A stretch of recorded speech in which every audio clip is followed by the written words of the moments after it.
Hey, welcome to Living the Next Chapter. It's Dave. Nice to have you back. Ben Cardall is with me today. Ben is from the UK, and Ben is here to to blow your mind. Yeah, you're going to enjoy this. Ben is a deductionist, consultant, coach, and he loves and knows so much about Sherlock Holmes. Ben does a stage show. He helps people, he does coaching, and he can see things. It picks up on things. If you're wondering what that feels like, Ben did this to me at the end of our interview, and he blew me away with some of the things that he knew about me just from observing. So if you want a good way to learn how to remember people's names, I know I'm not the best at learning people's names and remembering. Ben gives us some great tips on what he does in a public setting, takes us behind the scenes. And you're always like, how did that person do that? Ben's going to pull the curtain back and let you see a little bit about how he approaches the world and how he thinks. Here on Living the Next Chapter, this is going to be fascinating. I hope you can stick around. Stick around to the very end and you'll see a genuine interaction between myself and Ben as he nails stuff about me that I'm just shocked. I'm still shocked. It's amazing. Here, Living the Next Chapter. Here we go. Hey everybody, welcome back to the podcast. I have somebody with me today that's, I was going to say, he's making me a little bit excited and nervous and a little unsure and fascinated all at the same time. Ben is here with me today. Ben has written a book, the monographs. He's also, he does some amazing stuff on YouTube. You got to check out the link in the show notes. Head over to Ben's YouTube channel. Check out what he does. It started with Sherlock Holmes, and here we are today. So Ben, welcome to the podcast. Nice to have you here. Thank you, sir. Thank you very much for having me. It's a real treat to be here. So I see photos on the back behind you there, some inspiration there behind you. Can you tell me, first of all, let's share with everybody where you are in this great big world of ours. So I'm currently in the UK, right in the centre of England, in a place that's literally called the Midlands, and I'm from Staffordshire. So if you're familiar with Robbie Williams, Royal Dalton, Slash from Guns N' Roses, these are all people that started their life. Well, I suppose Royal Dalton isn't a person, more of an enterprise, but they are all things that started their enterprise in my hometown. So from Royal Dalton to Slash, that is a room that I'd like to go in and hang out in that room for a moment. That's a nice mix. That's a nice mix. Lemmy from Motorhead was also born and raised in Stoke-on-Trent as well. So instead of becoming a famous musician, you've switched gears. You're going to go do something completely different. Then you don't want to upstage Slash, right? You don't want to make him look bad. No. Come on, you got to leave it to the legends, right? You got to leave them a little room. So thank you for sharing your space with us. Ben, tell us a little bit about your fascination with Sherlock Holmes, and was there a moment in time where something captivated you? Tell me about that. Yeah, there was. So, high school, at the tender age of around 13, 14, I'm in a relationship with what people would call, their first love, their high school sweetheart. For those who've experienced that, it's huge, it's passion, it's love, and you feel it's never ending, like you are the only two Romeo and Juliet kind of people in the world. And, around that time, we started reading The Adventure of the Speckled Band as part of our English class. And it was one of those books that had at the start bits of history, like Arthur Conan Doyle, who he was, who he drew inspiration from in order to develop the character of Sherlock Holmes. And I remember reading it thinking, wow, this is cool. Like all of these skills were put together from like real people to this is great. So it's kind of like a teenage fascination at that stage. But then not long after we'd started reading as part of my class, I'd found out that my girlfriend at the time was cheating on me with my best friend for around 6 months, which was if for anyone that's experienced that, it's like your heart just crumbles into a million pieces. And I very much made a distinct kind of determined commitment to learn all that I could about this, so that I would never have to feel this pain again. Like I would see it coming, or they wouldn't be able to lie to me, or I would be aware of that kind of information that I might have missed before, because I trained myself to be able to see it. And quite literally since that point, every day that's gone by, I'm ferociously researching, testing, trialing, all of the skills that could be possibly even remotely connected towards the development of Sherlockian attributes. So at this stage, I think it would be fair to say I don't really know where my emotional damage ends and my teenage fascination kind of began. But, c'est la vie, as they say. It certainly developed an interest in life for me. So that's the true circle of life. You just don't know where one ends and one begins and just continues. That's the one. Okay. Okay. So what we're talking about now, if you haven't gone to Ben's his YouTube channel, you'll see as soon as you go there what I'm talking about. This isn't what Ben's doing is not like some kind of cheesy trick you can do at a dinner party to impress people. Ben has got a gift and knowledge that he uses for good and not for evil. Thank you. But what I love, Ben, is there's so much that you've unpacked that we can learn from just by how you do what you do. I'm just wondering if you can ever switch this off. Like, are you on all the time? You walk into any social event with someone and you're like, okay, that person's lying. That person's not real. And you're just like picking people off. Like, do people have like a little sign above their heads, or what is it like? It's the short answer would be, yeah, I am always on. But because of how long I have been doing it now, you kind of learn to apply yourself more in moments that require it. So, like, say for example, I am called in for a job. There's a specific need for me to be wherever I am, looking at the people, whoever it is that they are. I can be more committed to that particular role because I've got it in my mind. I've got a job. I've got a something to deliver on. Someone needs this kind of information, and I have to go through everyone that's there to try and be able to fulfill on that. But if I'm going out with my wife or my kids, and we're just kind of milling around doing things, there are things that I notice all the time, but there is a lot less kind of additional pressure that comes with that, because it's like a relaxed environment. I'm always ticking over. I'm always thinking about things. Like my wife enjoys these kinds of competition shows that you see on on Netflix and on TV, where there's one skill set that they're doing. Like there was one on Netflix that she watched with glass blowing, and this kind of thing. Everybody's competing to blow the best glass, and I'll kind of walk through and be like, well, she doesn't mean whatever she's saying. That's not completely true. She's going to wind up dropping.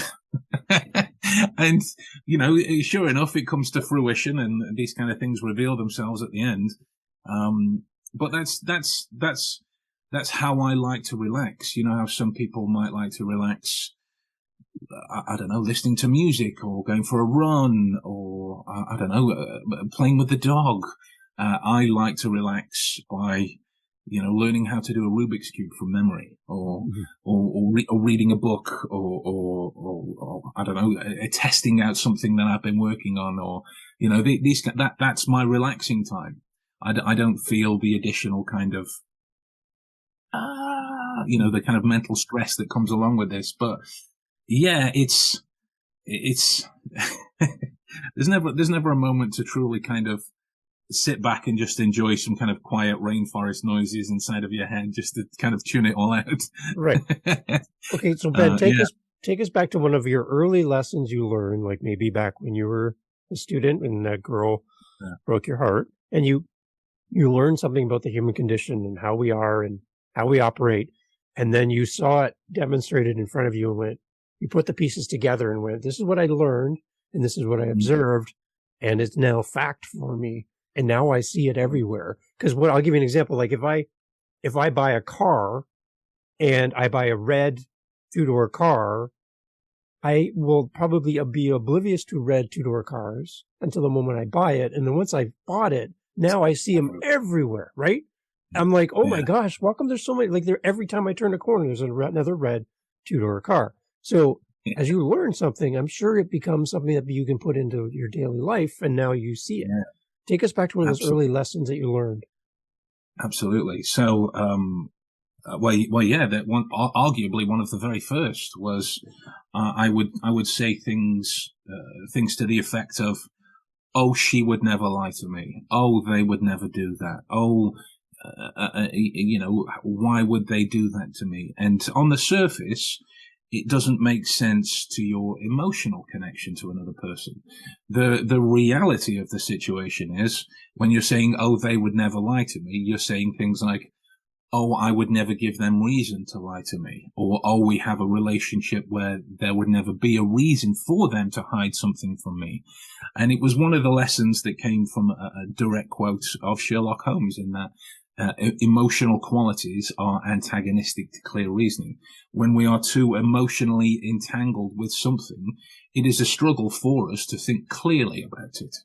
Now, it sounds just incredibly pedantic to say that out loud, and I'm by no means encouraging you to be these cold loner type people that need to go and live in the woods somewhere away from anyone. That's not the case. It is more the acknowledgement that our emotions can prevent us from seeing what's in front of us so clearly. And that's what happened to me at the time.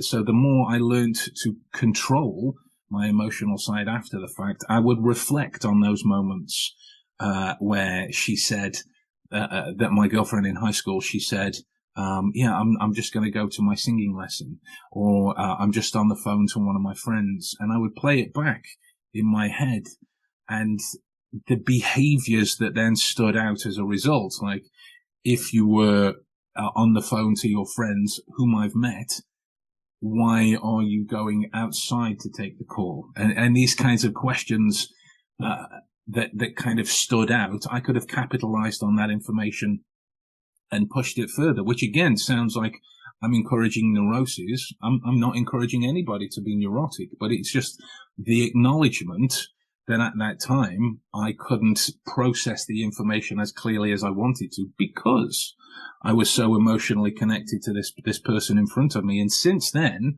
I've had a couple of relationships before I met my beautiful wife at this moment. And there was a previous relationship where, I'm trying to think of one that's politically correct to say out loud. She changed the way that she was dressing, right? Which is a taboo topic for any man to broach with a woman, in that, because it's got the misconception of it being controlling to a certain degree. Yeah. And bear in mind, I never cared or chose or had a question about why she was choosing to dress the way that she did. But there was a particular moment where she started actively asking me to not go out with her and her friends. And this was mirrored with, let's call them much more revealing clothes. Yeah. In that way. So I just processed the information this way around, see what other elements I could connect it to, because that was a big change in the way that she used to go through life. You know, she had, for quite some time, a degree of kind of body dysphoria, which you then have to think about these moments like, okay, is she just overcoming that? Is this her confidence coming out, the whole, if you've got it, flaunt it. And, which I'm totally behind, I thought that was great. But then I got to marry that response with, the forcible disconnect from me, the fact that she would come home a smelling of smoke, and I don't smoke. I've got nothing against smokers. I just don't like it around me. I've got asthma, and so I don't like it around me. So when I'd ask her about smoking, she would openly lie to me about it, which is sort of a gateway experience. And I learned more about this, and I ended up being able to figure out that she was actively pursuing other men at that particular stage. So that was one of those moments that kind of put that into practice of learning how to truly understand a situation that could be emotionally charged to the point where you just get nothing done. I'm sure everyone's had a particularly similar situation where you've been in an argument with somebody and you're both yelling back and forth to the point where you lose the original purpose of what you started arguing about in the first place. Right? Yeah. If you could kind of boil it down to, all right, what does this person want and what does this person want? Let's just talk about it before, somebody feels that they have to say it louder in order to just be right. And there was a couple of situations since where I've had to talk to, I'm trying to think of the polite, but drug dealers, people who have been confirmed of, neglecting their children to a horrific degree, and that kind of affects my moral compass massively because I don't fully grasp how another individual can see the children that they care for in that way, and yet I have to talk to this person about their knowledge about a different crime without my knowledge of what they've got up to and what they've done affecting the interaction. So that's the way this kind of thing can grow, can change. You learn to ask yourself if your emotions, your opinions, your biases, your prejudices, whatever word you want to call them, if they have a particular relevance at that time. And if they don't, well, I'll listen to them later when I'm by myself. Neuroscience tells us that we can't completely turn off our biases anyway. If I can learn to quiet them, or at least leave it till a point where it is relevant, where I can vent at that stage and get it out, then it will stop me. It will allow me to process the information in a way that it is just being communicated and without how I believe it is in that moment. That's arguably one of the biggest lessons that I learned throughout the whole thing, to view a situation truly as it is without me being involved. I'm just an observer. For want of a better phrase, I don't matter at that moment. My opinions don't really have a place. I'm just gathering information, processing it, seeing what it works with in the environment, and then looking at the places where it connects and where it doesn't. Because either way, that will tell us how we move forward from there. So yeah, that's arguably one of the greatest lessons that I learned, is to have control over myself to a point where I can go, okay, my anger, my whatever it is at this time doesn't have a place here. However entitled I feel to be angry. Right. It doesn't have a place. It's not going to help. It's not going to get anything done. I'll have a conversation. We'll resolve it in the best way possible. And then I'll go home and, I don't know, scream into a pillow. Yeah. just so it releases that way around. That's one of the greatest lessons for me personally that I took from the whole Sherlockian enterprise. Okay, so like when we look back in hindsight, everything kind of, the puzzle pieces all seem to make sense. And there's the smoke I smell, there's the distancing. I see all these things, and together combined, they make sense.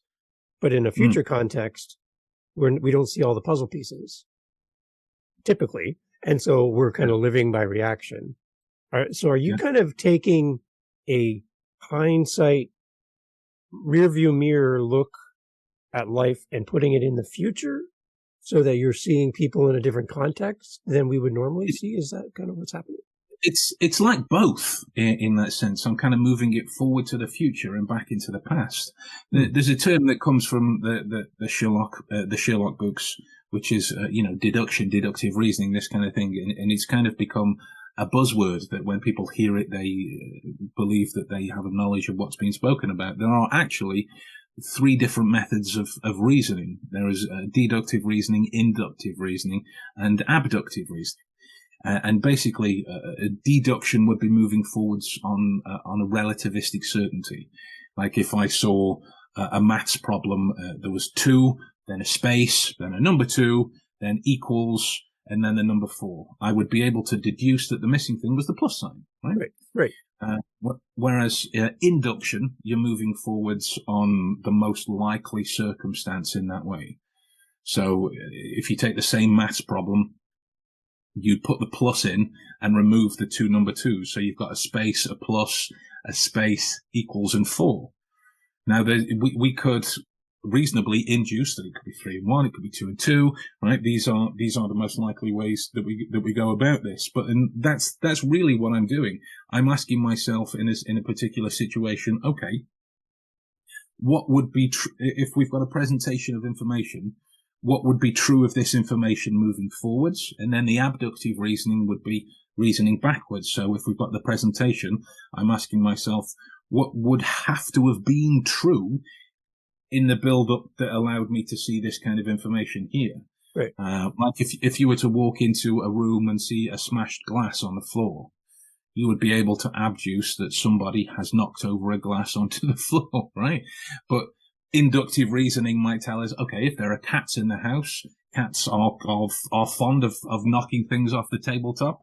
That could also be another possibility.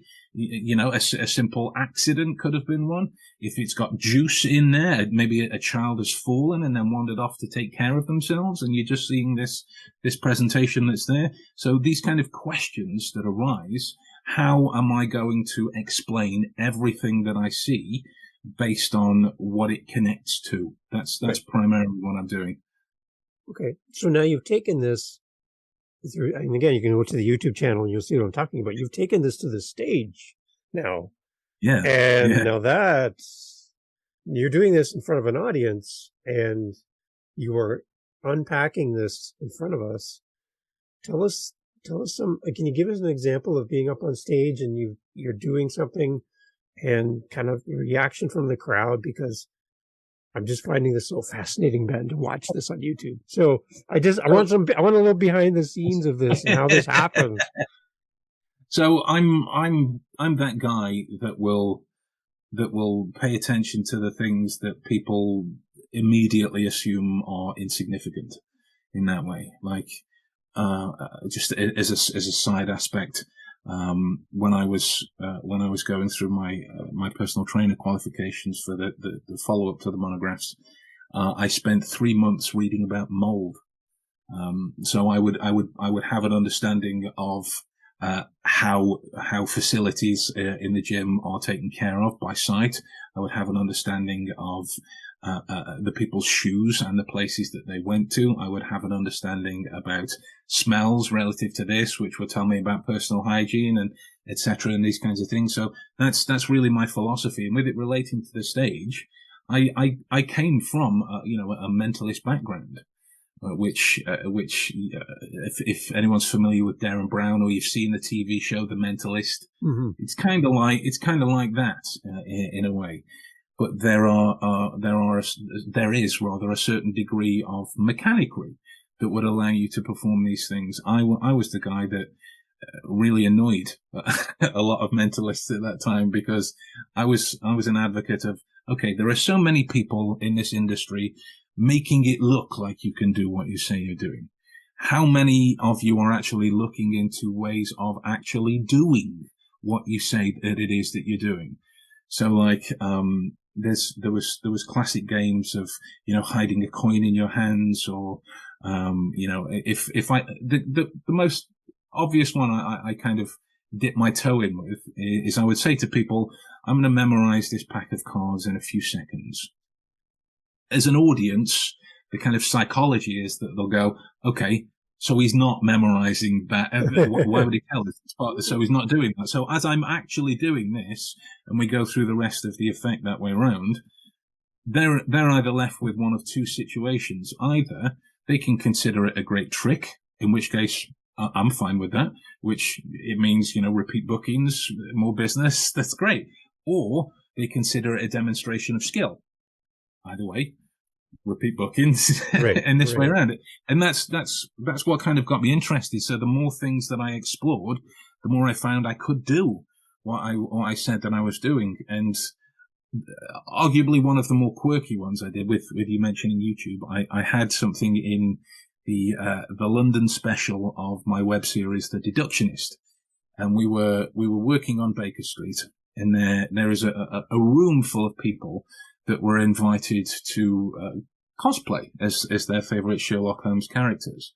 Not everyone did, bear in mind, but there was a room full of people, and it was I was stood in front of them, and there was maybe 50, 60 people this way round. And I'd been sat in the corner the whole night, up until that stage, with a pair of sound-cancelling headphones on and a blindfold. I'm just sat in the corner. And naturally, people would be curious, so they come over and try and I can't hear or see anything. So they're trying to mess with me, poking me, and I'm give me a fright of my life. And I'm a big fan of the kind of sink or swim moments. It's either going to work or it's not. We'll see how it does. So I stood in front of them and I asked for everybody just to say their names out loud when I pointed to them. So I took my blindfold off, took my headphones off, and everyone right around, I'm going this way round, and we've gone through them all. And at the same time, because I know what I'm about to do, I'm looking at their shoes too. So I'm trying to memorize what I can about their shoes and connect it to a name.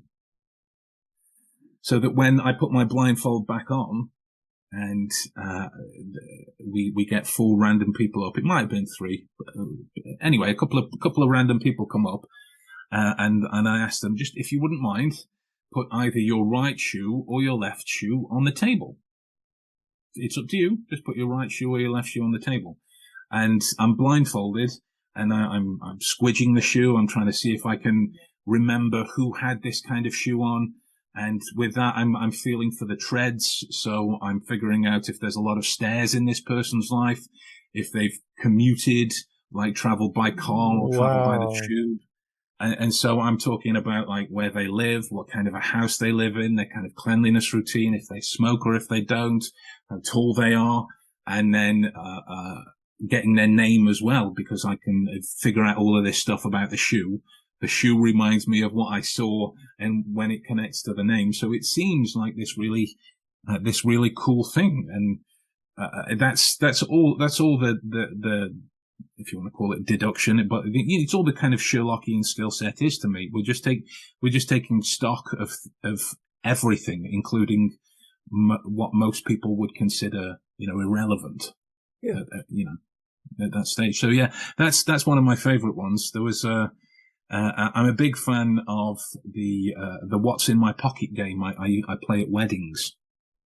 It's kind of my take on an old vaudevillian piece. In which you get the guys who I can guess your weight, I can guess this, and there was 1 or 2 people that was like, I can guess what's in your pockets, and that was really fascinating to me, because I love things of a period of that time. It was really cool. My mum's very often said that I was born in the wrong century. Even before I became a fan of Sherlock Holmes, she said that since I was a kid. But, so we'd, and I'm saying we because the guy that does a lot of my filming would come with me as well. His name's Adam.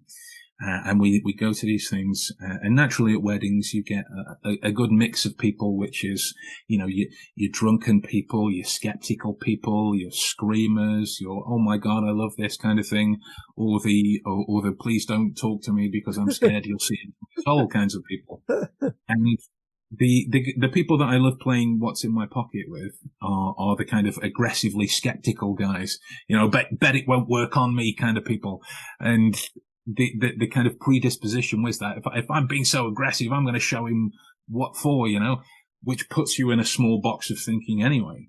And there was this one particular session I had at a castle called Belvoir Castle. It was a wedding, and there was a gentleman there who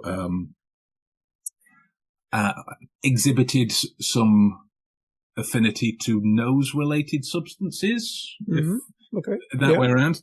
And he was like, oh yeah, so what's in my pocket? Said this way around. I was like, look, I get the fact that you're quite skeptical, and you want to seem like you're the alpha of this group. I appreciate that, but if we continue on down this road, I'm going to have to ask you to dispose of that naughty stuff that's in your pocket. And I didn't phrase it in terms of the exact specifics because I couldn't be sure. I knew he was on a substance, but I couldn't be sure which one. It turned out in the end it was the nose-related one. But I mentioned this way round of just the substance that was in his pocket, and it had the effect of him just completely quietening down and let everybody else have some fun. But it was also spot on. He was carrying some stuff in his pocket at that time. But yeah, so there's lots of these little anecdotes I could call on. There was a lady I've seen at a supermarket, not long after a gig years ago. And, I noticed that her son at the time had some, crushed up Cocoa Pops. I don't know if you know Cocoa Pops. It's a breakfast cereal where it turns the milk chocolatey. And the kid had some crushed up Cocoa Pops on her knee. On his knee, rather. And she's looking really stressed on the phone. And I'm talking to Adam at the time, about the way this kind of stuff works in the public. And I pointed towards this lady. We were like kind of, I don't know, 15, 20 meters away. So I could point at her, but she didn't know. It wasn't like socially awkward that way. Yeah. And I was like, look, take for example, that woman over there. She's just split up with her boyfriend. She's just moved into a new place. And she's stressing about whatever it is that's going on, about how she's going to work with the child and being a single mom. And it's really a stressful time, which naturally, given that Stoke-on-Trent, we are known for being quite abrasively honest at this moment. So Adam was words to the effect of, "You're just making it up," like it's, but the swearier version of that. And, so I said, fair enough. And I was like, I wandered over. I was like, excuse me, this is a ploy that I've used many times in order to get confirmation of these things out in the field. I was like, excuse me, sorry to bother you. I can see you just finished a kind of important phone call, but I'm just from the local university. I just wondered if you wouldn't mind helping me for a few moments with my psychology study that I'm doing. She's like, oh yeah, sure, whatever, calming down. And so I said, I'm just looking to monitor how comfortable strangers are talking to each other. So I'm just going to ask you some questions. You can ask me some questions. You tell me how comfortable you feel afterwards, and we'll go on our merry way. And so I asked her about her son and her moving, which then led to her telling me about the recent breakup and whatnot. And Adam was stood behind me like, what? I was like, thank you for your time. I mean, she'd ask questions about me as well, so it seemed pretty copacetic that way. It's like, thank you for your time. And we just wandered off. We bought our stuff and we left.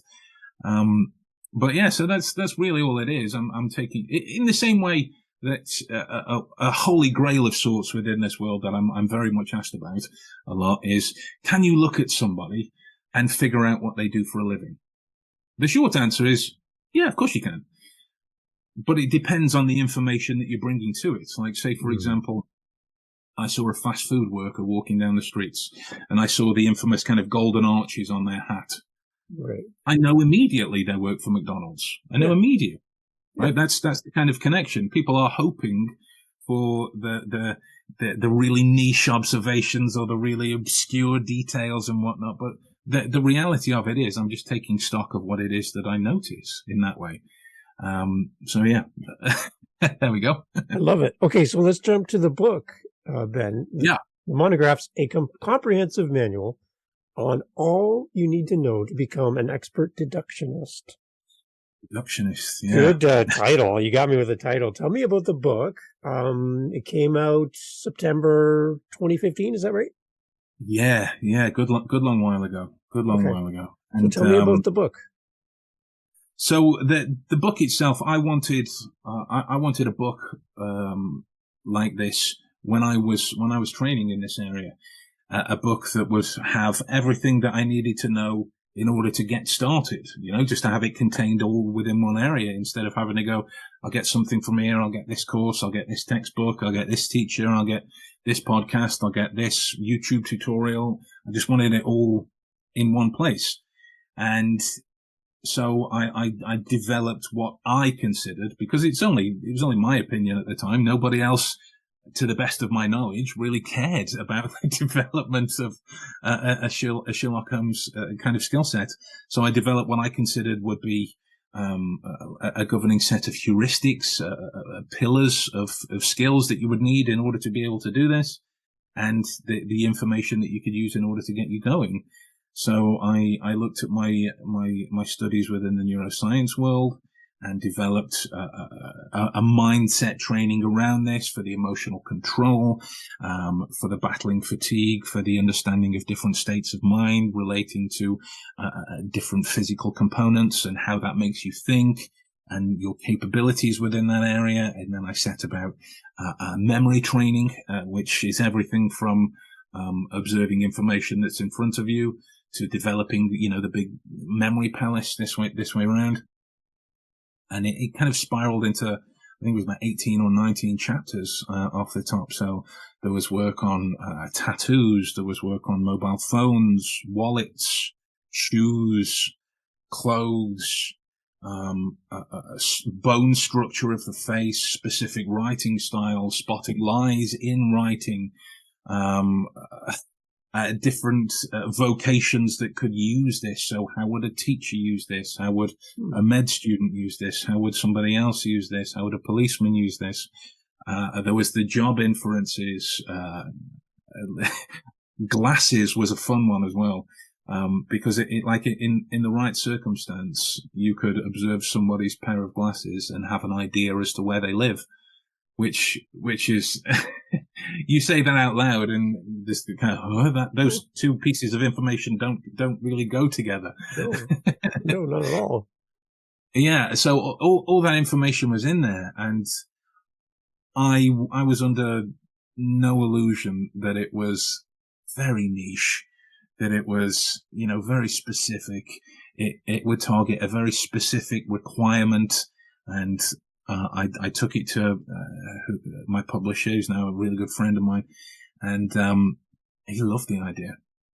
Absolutely loved it. And it's been one of their best sellers ever since. It's still regularly top 5, top 10 of the bestseller on Amazon as well.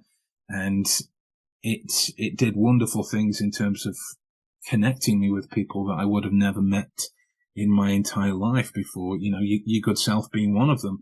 But it's afforded me opportunities to work with some of the very popular acronyms within the security world this way around, and to develop my own license within investigations and the remote assessments that are brought my way. And there's something to be said for this, because as this being the skill set, the way of looking at things, because there is not one person who I've spoken to, not that there isn't one person that hasn't had a bad experience with this, but there is not one person that I've spoken to who it has not helped, regardless of their vocation, regardless of their particular preferences and whatnot. I've got just as many stories of builders that I've met that can use this material, and chefs that have, and teachers that have, and butchers that have, and certainly within the medical profession and the security profession, there's tons of people, but this has got an obvious direct application towards that. Salesman, as another thing that it's looking to help. And it kind of brings it back towards my original goal as a teenager of never struggling, of always being able to put one foot in front of the other towards some kind of success in whatever it is, whether it's success of feeling better or more confident or more aware, or success in your work or your environment and the relationships you'll develop as a result. Because in essence, what you are connecting to as a result of what's contained within the book is information that either people don't want or don't have access to or can't be bothered to develop access to, because, there's smartphones that do everything for us now. Right. Yeah. But yeah, so the monographs was created with that need of creating a good starting point. which led me to two spin-offs in that sense that I'm kind of working on simultaneously at the moment. I'm working on a second edition of the monographs, so it's a development of everything that I've learned and developed on those particular chapters since it came out.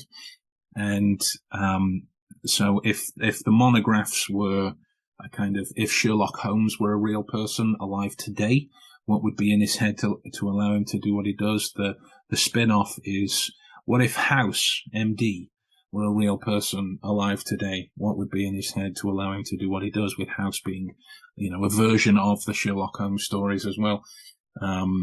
So yeah, it's certainly been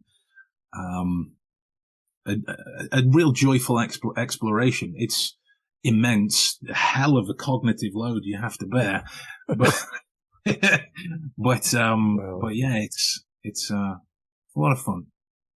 So for someone coming to your book for the first time and they're going to pick up the monographs, is this book designed for somebody who's at entry level, real starting from the very bottom, or is this meant to be like continuing education for somebody who would be doing or be involved in this already?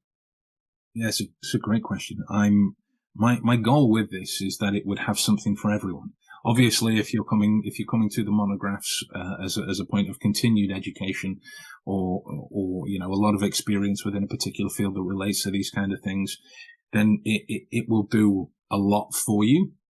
But for somebody coming to this from like absolutely nothing, it's going to take you to the requirements of what it is. So like within each chapter, I had like a format of how I would break this down, in terms of how I used to think about developing this kind of material, what I would need to do to develop this kind of material, and then literally the training steps I went through to take it from nothing to beginner to capable to intermediate and so on and so forth. And that's kind of what led it to being like a 425-page book. Wow. I wanted to make sure that, as it deals primarily with information and the application of it, that would need to cover as many bases as possible. Obviously, they can't all be covered because it is just one humble book at this stage. But yeah, it's something for everyone. I think would be the best way of looking at that. Okay, so while we're chatting, I have your website up, and by the way, your website's gorgeous. Thank you. You have to go just to go check out the website. It's beautiful. If you want to learn how to build a website to make it look good, you want to come here. So on here, I see like links. Obviously, your bio, your stage show, your services. I'm on your one-on-one coaching link right now. Can we talk about how you help people through the book? But we've talked about that, but through coaching and working with clients. Can you kind of open the door to that a little bit too? Of course, yeah. So I never really understood how much I would be able to kind of bring this information out to separate people. I was of the opinion, somewhat kind of naively, that when the book came out, it would reach whoever it reached, and it would help whoever it helped in that sense. And then I had a number of people approaching me about one-on-one sessions and developing that material privately with the benefit of a live human being coaching this way around. So in the end of it, I developed a kind of a number of services that I put forward. The one-on-one is arguably the best, but like you could say that of anything because it's one-on-one. It's a private session with your coach, so you're going to get direct feedback that's personally tailored towards your own requirements. And very often these one-on-one sessions, people will come to me. I just want to learn to be more aware of my surroundings for when I do my mall security role. I just want to be able to feel like I'm bringing more protection to the people and the things within this environment. Good. Great. Here are the steps we'll go through to be able to get that for you. Brilliant. But there are some people who'll come to me and go, I want to master it all. It all being whatever it is that I've put forward as being able to teach at that stage. And so I developed my own curriculum around that. I developed a few different versions to make sure that I would have different requirements suited. So I had a 6-month curriculum, a 12-month curriculum, a 2-year curriculum, and a 5-year curriculum. And obviously it can be created ad hoc as a result after the fact. I did specific courses for situational awareness. If you've ever, are you familiar with Jason Bourne as a character? Oh yeah. Oh yeah. The first, it's a classic scene that's referenced by everyone that dabbles with situational awareness. The first film where he's in the diner.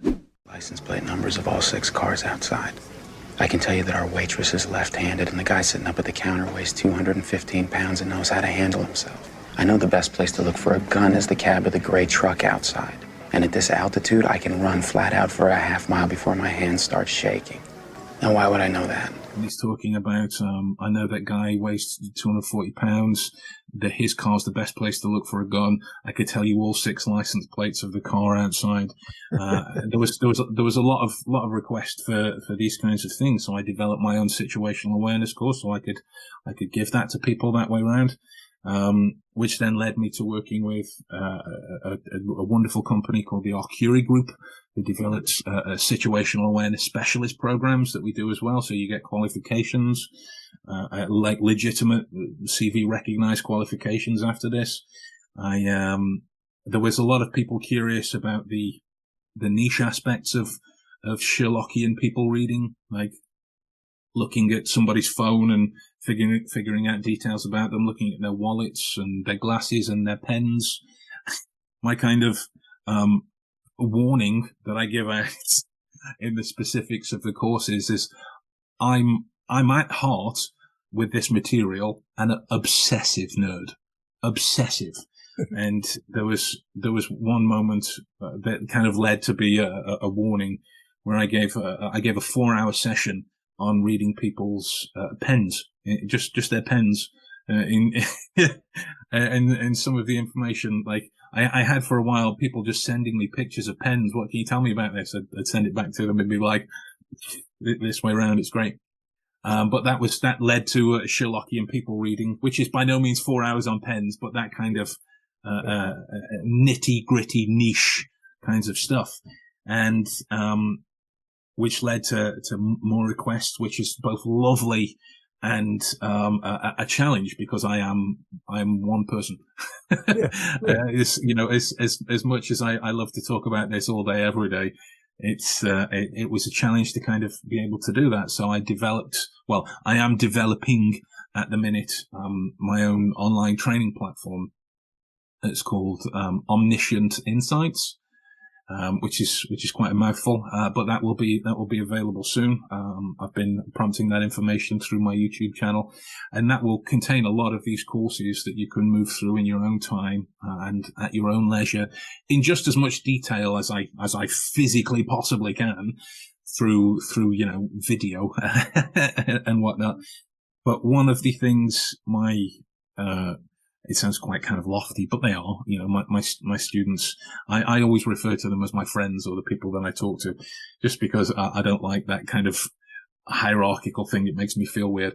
But that, they are my students. They, other than the information that they're getting, they are a fan of the practical assessments that I developed, because I pressure test them in ways that they haven't experienced before. I developed my own virtual reality testing, which is the creation. It sounds a lot fancier than what it is, but it's basically the creation of specific 360-degree videos. So that instead of like one of my screens is here, so that instead of just sat here watching and learning about a cerebral skill, you can actually inhabit it and look around and these kinds of things. Wow. Which is directly related towards how you would have to use it in the real world, this way around, and not in a training setting. So I push a lot of my focus towards application, because I don't want the information just to sit as something curious or something interesting that you heard one time online. I want it to be something that you can be able to use. So yeah, that's really where my training focus is, that way around. And it's very much a pass or fail. And like in particular discussions of when I'm doing a teaching element, just the download of information before we get to it, I set up a lot of awareness training through this. Like, are you familiar with the invisible gorilla experiment with the guys passing basketballs back and forth and the gorilla just walks through? And because you're focused on the counting of the basketball passes, you don't see this gorilla walk through, wave at you, and just walk away. So what I used to do for people is I would kind of like change my shirt halfway through a session, or the pictures would move behind me. And one of the things I used to do is I wear glasses, so I would start off with like a normal pair of glasses, and then I would put up kind of like a video illustration and like change them out for another pair of glasses, ones that don't have lenses in and whatnot. So there would be the visual connection of like a reflection. If I look up towards my ring light, you're not gonna see that if I tilt my head in the same way when I don't have a lens, which might seem pedantic on the surface, but all I'm really building into you from that moment is a kind of acute level of awareness for the potentiality of change, because that can come at any time, at any place, from anywhere. And the only way you're going to be prepared for that is that if you take stock of these many changing times that go forward, because if something's happened and you haven't observed it, or you don't have the information to call on, then you can't be of service to that particular requirement. So yeah, it's a lot of fun, and I've definitely found that I have a huge passion for this kind of teaching element, because I can make sure in kind of like some weirdly spiritual way that these skills live on, because they have benefit, and this is 100% my opinion, nothing more. They have benefit far beyond the immediate impact of knowing things that other people don't. Like, me and my wife have been together now for close to 5 years. There's never been a single crossword of any kind, and we both count that down to this kind of acknowledgement of information and the mindset that's there. We can, don't be wrong, there's moments where we annoy the bejesus out of each other this way around, but we're able to communicate better because we're aware of these things. My relationship with my kids and whatnot, during the moments where they're having problems, where they wouldn't feel as comfortable coming to a father figure, a parent, in that way around. If I'm aware of what's going on, I can help them in a way that they don't have to cross that barrier. I can help them through this because I'm aware of that kind of information before. And so it's really become something that is what I would refer to as the ultimate people skill. The ultimate people skill. It's like if you knew things that other people didn't, everyone can say that, of course, but when you hold yourself up against, at a rough number, 90% of the other humans that you interact with, if you have access to information that all of them don't, how would you use it? Right? And for the people that have put the effort in to be able to use it, that's really where they see the benefits there. Love it. Okay, Ben, so before we go, I think some people have this default setting that they're not good at something. So, for example, I'm not good with names. So I'm just going to live the rest of my life, and I'm never going to learn anybody's name because I'm terrible at it. So I'm not even going to try. And what I love is when you made that connection between a person's name and their shoes, and then you made a link. So then when you saw the shoes, you remembered the name. I'm like, oh my gosh. Like, it was just like a passing kind of, well, this is how I did it. And I'm like, oh, wait a minute. So you're telling me, Ben, that we can not go to our default setting of, I'm not good at A, B, or C, so that's my limit. You're telling me then, Ben, that my limit is not my limit, and I can go past that limit in how I do life and how I can learn ways of, for example, learning people's names and making that association, where that my limitation is no longer my limitation. You're telling me that's what I can do. I'm 100% telling you that. Okay. the only reason those kinds of limits exist for you, and arguably quite a lot of other people listening, is because you set them for yourself. Right. Like you hear the kind of classic phrase, "I remember the face, but not the name." Yeah. Why is it never the other way around? And as soon as, right? Right. And as soon Right. as you think of it that way, you're like, oh yeah. yeah, that makes a great point. That makes a great point. You know, when you have a favorite film that you've watched, I don't know, maybe it's probably not become your favorite, but a film that you've watched once or twice that you love and really spoke to you, whatever that is, you'd know at least one or two of the actors in it by name. This way around. So there is a projection of capability that allows us some kind of scapegoat, which is, I mean, it relates back to Socrates' problem with writing things down. It imbues us with the nature of forgetting. I will write this down so my brain doesn't have to do anything, and it just becomes this default behavioral response that when somebody's gone, hello, I'm, and you just tune it out because you're so used to that. Even if, right, in conversations, when somebody new is introduced to you, like you go, pluck a random name, I don't know, Jeremy, just that's Jeremy Brett, one of the actors from Sherlock. If somebody like, hi, my name's Jeremy. Jeremy, that's an interesting name. Is that with a G or a J? It's friendly conversation, but you've just acknowledged to yourself at that moment that name is important. And you are no longer, I mean, I refer to them as being insular and external. That's just made up terms that helps me reference it, but I'm no longer focused on my concern with the fact that I don't remember names very well, or how this interaction's going, or the purpose of this interaction. I'm all external and taking all of this information that's being shown to me. G or a J, that's interesting. Great. Anyway, let's move on. Guaranteed. That name will be there towards the end of the conversation. How long that name remembers that you remember that name after the fact will change depending upon how much you use it. But right. at least within the conversation, you'll have that there. Yeah, limits for me. And again, this is just a personal view. Limits don't exist. Limits don't exist. I don't like the idea of it. So like when I first learn how to memorize names. There's tons of different mnemonic tricks. Some of them you can find in the monographs, but there's tons of mnemonic tricks you can use to remember people's names. So I could do 50, 60 names pretty well. So I thought, okay, I'll go blindfolded, sight unseen, and have to go boom immediately into doing it that way around. That became easy after a while. So I set myself up one of the memory training programs that would pop up a bunch of names and random photos. You'd have to remember them afterwards. So I'd set that by my bedside table. Soon as I woke up, I'd do like 50 or 60 names so I could try and do it from a stupor after I've had a hard night's sleep this way around. Just to see if I had something that was easy for me, or at least comfortable to a certain degree. What can I do that would make that even marginally more challenging? In the same way that people who work out, if you can run 1 mile one day, you run 1.1 miles the next. You keep adding it in that way around. And that was another kind of benefit towards the strong, capable mindset that I developed almost as a side effect after the fact.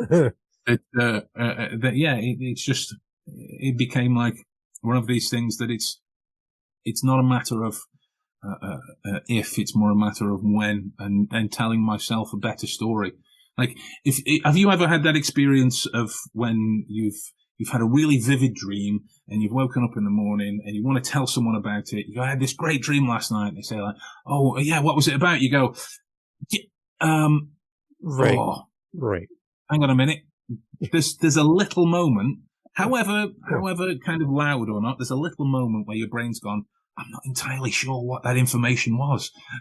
And it's kind of spiraled out of control to the point where you don't remember it. Later on in the day, where you're doing some other kind of menial thing, whatever it is, whether you're making a cup of tea or whatever, and then you go, oh, I remember. And you go and tell them this way around. That's it's not directly linked, but there is a connection towards the kind of story that you tell yourself. Not that you can think yourself smarter, but if it is that you say, you're saying, I don't know where this is, or I don't know this kind of information, change it to words like, I'll remember it later. you've still got this kind of affirmation and positivity that comes along with this, instead of immediately reinforcing whatever limiting belief that it has. I can't remember it at the moment. Mm-hmm. Right? Just some additional change in that way around. It's how I used to mess with people when I was doing my personal training. They'd be like, "Oh, I can't lift this, or I can't pick it up. How heavy is that?" 100 kilograms, whatever it is. I go, "Okay, you know your form, you know your position. Put a blindfold on." And I would make sounds like I'm messing with the weights, and like that was a struggle. How much do you think that was? I don't know, 80, 90 kilogram. Fair enough.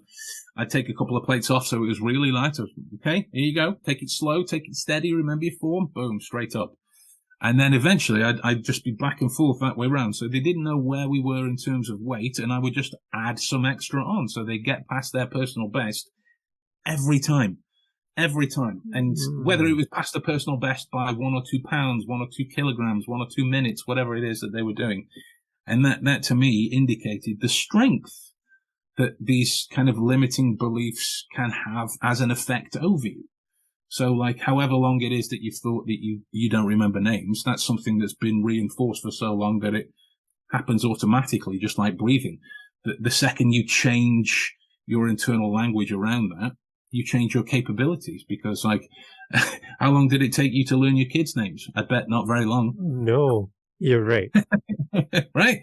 That's the thing in that way. So yeah, limits with this particular thing, they don't exist. The only thing that will exist that will stop you is the amount of time that you can devote to it. But that's the same as learning anything.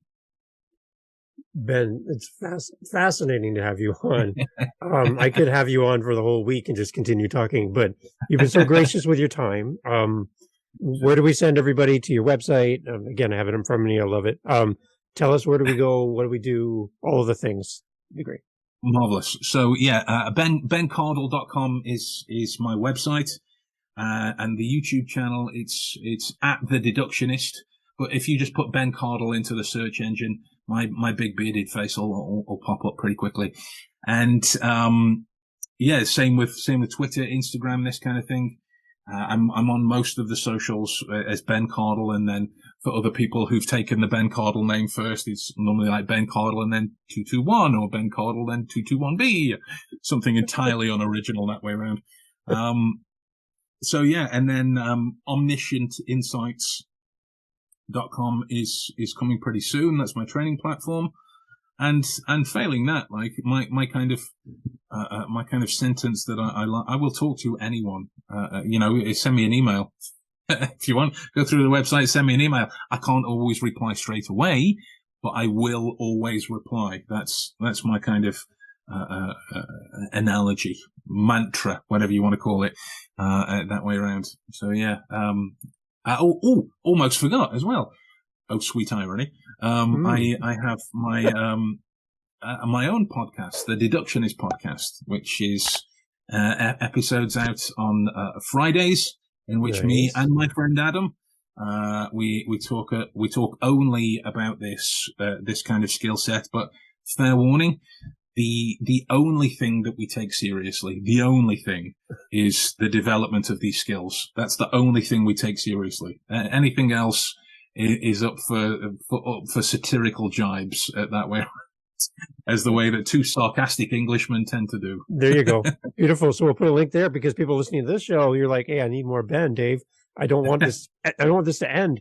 Great. Click the link, go over to Ben's podcast, follow, like, subscribe, share, and let people know about Ben's podcast as well. Thanks, Ben, for being part of the show. Thank you, sir. Thank you. Great. I'd like to, just before I leave, give you a little demo, if I may. Oh, please. Just, I'll try and be quick. It won't be a 4-hour lecture on pens. This way around.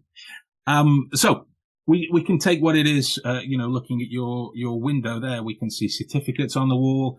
There's photos of children. There's 3 pictures, but there's definitely two guys, 1 girl in the background, which could be that you have 2 boys and a girl. It could be that there are 2 photos. Oh, there we go. That way around. So there you go. Photos of that age, which will put you in the remit of being married for at least at least 20 years that way around. I would argue 25 tops that way around. Off the top of your head, do you know what day of the year your anniversary is on this year? Day of the week, sorry. Obviously, you know the day, but do you know the day of the week? It doesn't matter if you don't, but what's the honest answer to that? No, I don't. No. Okay.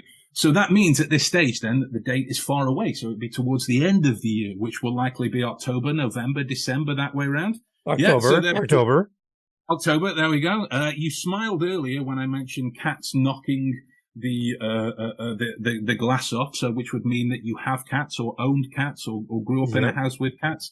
But I would argue, based on your candy, your interaction, that you wouldn't necessarily call yourself a cat person. more that you're an animal lover that way around. It doesn't matter, you know. Yeah, I think cats don't think I'm their person. I like cats, but they don't like me. So there you go. That's perfect. So have you owned cats? Do you own cats? Yeah, we had one just passed away just a few months ago. But yeah, my wife's cat, and I have So yeah. Sorry, that I couldn't see, but like I know how painful that is as a pet owner. My cookie this way around, he was a Labrador, 17 years old. He passed at the start of this year. I still can't even talk about that properly. So statistically speaking, then in terms of your connection and the way you like about things, married, the cat will more than likely have a human name, not like you. It's Meowington, the fluffy that way around. Yeah. So you can tell from the pictures and the bands that are around the guys, the kids in the background, that you will come from a family that holds not traditional views, but your own particular family traditions. You have particular places that you like to go, people that you like to visit, things that you like to do this way around, which would likely mean that you have. Religious is a big leap, but I would say that there is a spiritual kind of connection in that way round, that you guys either give to charity or recycle lots, or you operate a green life or whatever it is. Okay, so my wife and I have a business called Upcycle Canada where we repurpose things that keep them in a landfill. There you go. Your profile picture when we logged on had you playing a bass guitar. But it was a professional picture. So professional pictures of musical instruments that way around will mean music's a big part of your life. Will also mean you don't just play the bass guitar. You'll likely play the electric guitar as well, the kind of six stringer that way. We could keep going. Wow. Now, when I came on at the beginning of this episode, I'm a little nervous, and you just, wow. That is amazing. And my cat's name was Liam, so there you go. Liam! How's that? Yeah, not Fluffy or anything like that. No. Wow. That's amazing, Ben. Thank you. That was so much fun. So, okay. So if you saw that and you're like, wow, I know Dave, and I can see people going, yeah, whoa, yeah. They're like cheering you on as you did that. So go over to Ben's YouTube channel, go to his website, watch every video, do all the things to encourage Ben to let more people see his stuff, because this gentleman's a real thing. And let's get that, I'm going to say it, Holmesian manner to our life. Ooh, smashed it. How's that? I practiced. But let's get that natural curiosity going for us and make it our superpower, not our untapped power. Right, Ben? 100% agreed, sir. So thank you for being here. It was fun. Thank you for having me. It's been a genuine pleasure. That was great.